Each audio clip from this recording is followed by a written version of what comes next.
I have some ideas on how to make that promise a reality, Mr. Chairman. Right now, the American people don't trust us about they can only trust us about as far as we can throw the dome off the Capitol.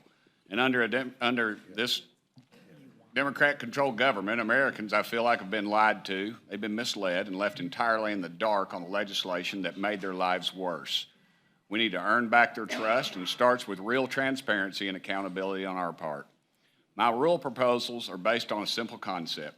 America should always have access, easy access, to information about what's happening in Congress. My first proposed rule requires us to use bills that titles to describe what our bills do. In the Tennessee State Legislature, which was under Democrat control when these rules were enacted and they stayed in when the Republicans took over, the state legislature already had this rule in place. And if a bill is called the Dog Catcher Act, then dadgummit, the bill needs to be about dog catchers, not about pay raises, not about anything else. And we've made a habit out of passing multi-trillion-dollar spending bills, and I feel like they've been packed with woke wish lists. No one had any idea what was in them until after they were passed. And take the so-called Infrastructure Investment and Jobs Act.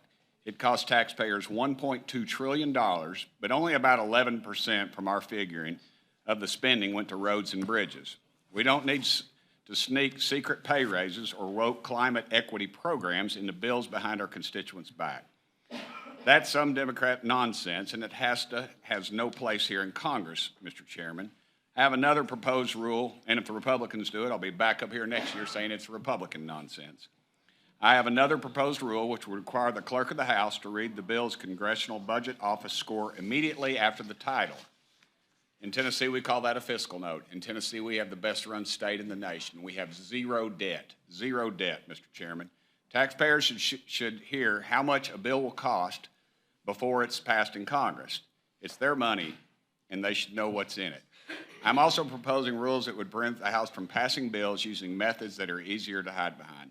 No more en blanc votes. And I don't know how you can pronounce it, en blanc, but en blanc, I'm not sure exactly pronunciation, en blanc. No more passing separate legislation in a procedural vote. No more amendments in nature of a substitute that substantially change the bill's original purpose. I'm also proposing a rule to prevent us from bringing a bill straight from introduction to the floor without going through the committee. Bills should not be written by a few leaders behind closed doors. They should be discussed and amended before being brought to a vote. If Americans can easily find out what bills we're passing and how much they're costing them and who's voting for them, then dadgummit, they're going to pay a lot more attention, Mr. Chairman, and I think that's a good thing. More Americans are in tune with what's going on here in the People's House, then we're doing something right. Mr. Chairman, I would like to submit for the record my letter to Republican leader Kevin McCarthy that outlines my rules proposals. I'm hopeful we can start to rebuild some trust with the American people, and these rules are a good place to start. Mr. Chairman, I want to close with one thing. The Democrat Speaker of the House was a man named Jimmy Nafee, and he's still a dear friend of mine. And he was very strict. He was very fair, but he had a rule. He said, if you didn't want to work, you shouldn't have hired on. Mr. Chairman, we need to start working because we've hired on, and I think these rules are a good move in that direction. So thank y'all for allowing me to be here.